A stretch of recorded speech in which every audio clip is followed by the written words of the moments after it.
Sungguhnya di antara pokok landasan kebahagiaan adalah memiliki sifat qanaah, yaitu nerima dengan apa yang Allah berikan, yang Allah anugerahkan kepadanya, tanpa memandang orang-orang yang lain tentang rezeki mereka, tentang kemewahan mereka, tetapi dia merasa puas dengan apa yang Allah anugerahkan kepadanya. Barang siapa yang memiliki sifat qanaah, maka dia adalah orang yang berbahagia. Allah Subhanahu wa taala berfirman, "Man 'amila salihan min dzakarin aw untha wa huwa mu'min, falanuhyiyannahu hayatan thayyibah." Barang siapa beramal saleh, laki-laki maupun wanita, dalam kondisi beriman, maka kami akan anugerahkan kepada dia hayatan thayyibah, kehidupan yang baik, kehidupan yang bahagia. Banyak ahli tafsir menafsirkan yang dimaksud dengan hayatan thayyibah, kehidupan yang baik adalah sifat al-qanaah. Sebagaimana diriwayatkan dari Ali bin Abi Thalib radhiyallahu anhu, dari Ibnu Abbas radhiyallahu ta'ala anhuma, kemudian dari para tabi'in, Hasan al-Basri, Muhammad bin Ka'ab al-Quradhi, dan juga dari Wahab bin Munabbih. Mereka berkata yang dimaksud dengan hayatan thayyibah yang Allah janjikan bagi orang-orang yang beriman adalah sifat qanaah. Kata Hasan al-Basri, "Lanarzuqannahu qanaatan yajidu ladzataha fi qalbihi." Barang siapa yang beriman dan beramal saleh, maka dia akan mendapatkan, kami akan anugerahkan kepadanya qanaah yang dia akan merasakan kelezatan qanaah tersebut dalam dadanya, dalam hatinya. Ma'asyiral muslimin, inilah sifat qanaah, nerima dengan apa yang Allah anugerahkan. Jika sifat qanaah meresap dalam hati seorang, maka otomatis dia bahagia. Dan kapan sifat qanaah ini dicabut, maka dia akan menjadi orang yang sengsara, karena tidak akan pernah puas meskipun Allah telah memberikan kepada dia anugerah yang begitu banyak. Inilah pendapat yang dipilih oleh Al-Imam At-Tabari dalam tafsirnya. Hayatan thayyibah adalah qanaah. Kenapa? Karena ketika kita melihat orang-orang beriman, kita tahu orang beriman ada yang diberi harta yang banyak, ada yang diberi harta yang sedikit, ada yang hidupnya sedang, ada yang susah. Namun ada satu hal yang mereka sepakat di dalamnya, itu sama-sama qanaah. Apakah dia kaya ataukah dia miskin, apakah hidupnya sedang, mereka semua qanaah.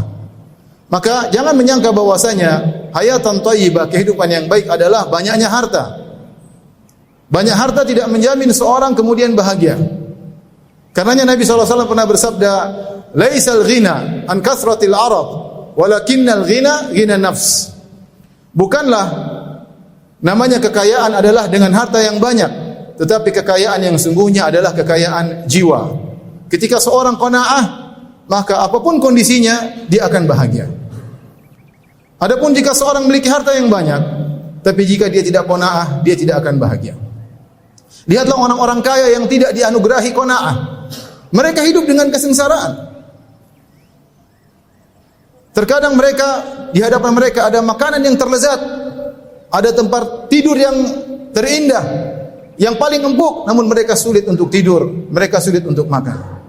Pikiran mereka selalu mengikuti perkembangan dunia.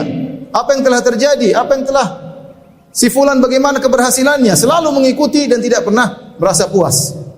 Bahkan kalau kita terkadang bertemu dengan sebagian orang kaya, kemudian kita ngobrol dengan dia, maka dia akan menceritakan tentang kesulitan kehidupan dunia, berbicara tentang kondisi perusahaannya yang repot, tentang keuangannya yang sulit, tentang masalah ini, masalah anu, tentang banyak dia ceritakan, padahal dia orang kaya. Seakan-akan dia sedang sengsara, padahal dia kaya raya. Kita lihat bagaimana kesulitan yang terkumpul dalam kepalanya.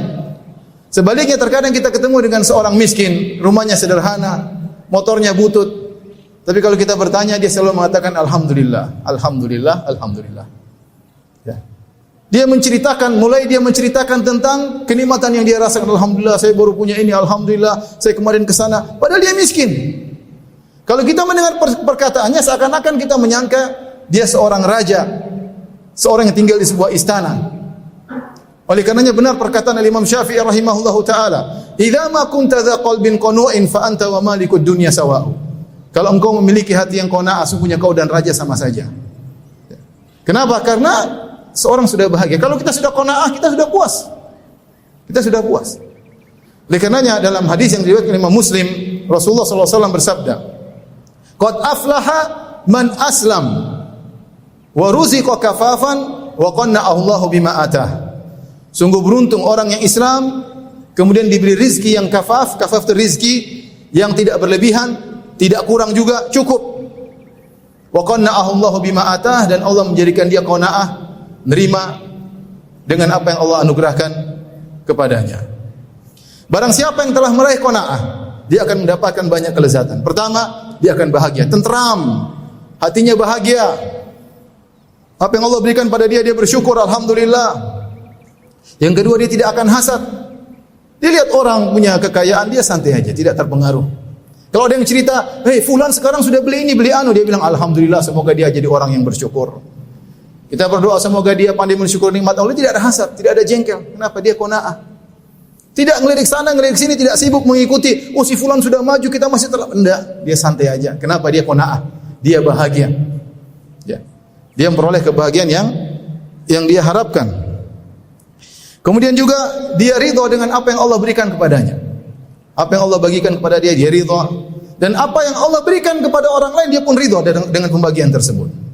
Ini semua karena qanaah. Syaratnya dia harus beriman dan beramal saleh agar Allah bisa memberikan dia qanaah dalam hatinya.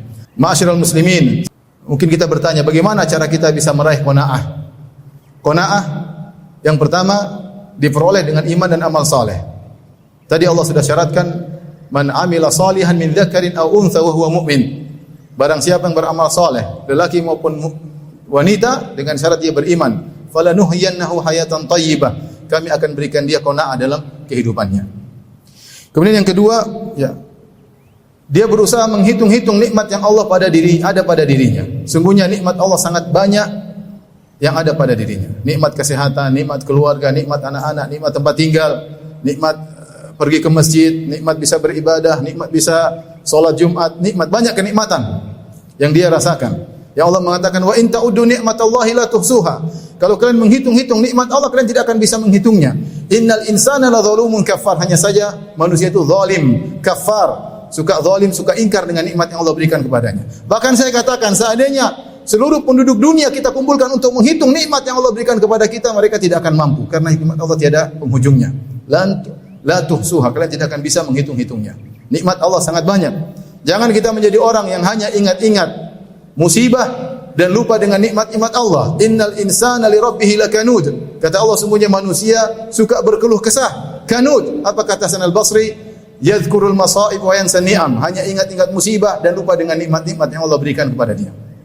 Jadi ingat nikmat-nikmat. Yang kedua, selalu melihat ke bawah tentang urusan dunia.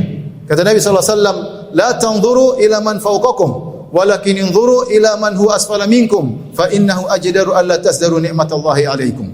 Jangan lihat ke atas, tetapi lihatlah ke bawah. Karena dengan demikian kalian tidak akan meremehkan nikmat Allah yang Allah berikan kepada kalian. Betapapun kondisi kita, pasti ada yang lebih parah daripada kita, pasti. Seandainya ada seorang hanya bisa melihat dengan satu mata, ketahuilah ada orang yang buta.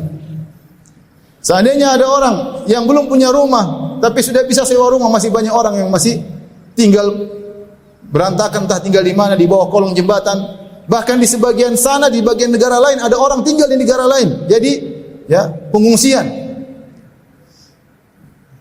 Kalau kita tidak punya kendaraan, hanya berjalan kaki, masih banyak orang yang tidak bisa berjalan karena tidak memiliki kedua kaki.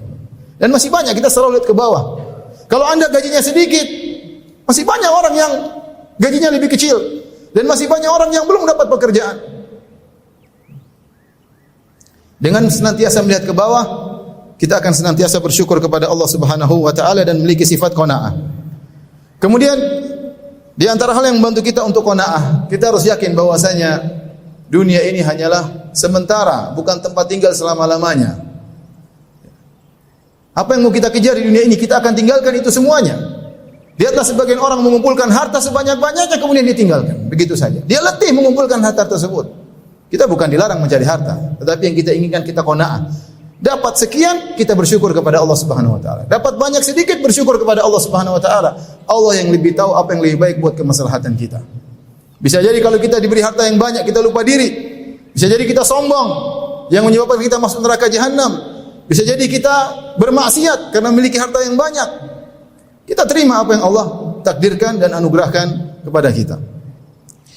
Kemudian juga harus ingat bahwasanya balasan yang sesungguhnya bagi orang beriman adalah di surga, bukan di dunia. Dunia Allah berikan sekedarnya. Kita bersabar dalam kehidupan ini karena balasan yang sesungguhnya bagi orang beriman adalah di surga kelak, di akhirat kelak. Jangan lupa untuk bergaul dengan orang-orang yang qanaah. Jangan salah bergaul. Bergaul dengan teman-teman yang selalu cerita tentang dunia, tentang tas branded, tentang jam branded, tentang mobil mewah, bicara selalu dunia. Hati kita lemah ketika kita bergaul dengan orang yang selalu berbicara tentang dunia, kita akan terpengaruh. Ya akhirnya kita tidak pernah bahagia. Tidak pernah bahagia dengan apa yang Allah berikan kepada kita. Sebagian orang kaya, mungkin kita lihat dari satu sisi dia kaya raya. Tapi lihat betapa banyak yang mungkin Allah ambil dari dirinya. Sebagian orang mungkin dari sisi harta dia kaya raya, tapi bisa jadi istrinya tidak taat. Istri kita taat kepada kita misalnya. Bisa jadi anak-anaknya tidak berbakti. Anak-anak kita berbakti. Ini rezeki luar biasa. Orang hanya melihat dari sisi dunia. Makanya dikatakan, jangan hanya melihat apa yang Allah berikan kepada seseorang, tapi lihat juga apa yang Allah ambil darinya. Bisa jadi yang Allah ambil darinya lebih banyak daripada yang Allah berikan kepada dia. Maka seorang tidak perlu melirik ke sana, melirik ke sini, dia berusaha dalam kehidupan dunia ini dan nerima dengan apa yang Allah berikan kepadanya.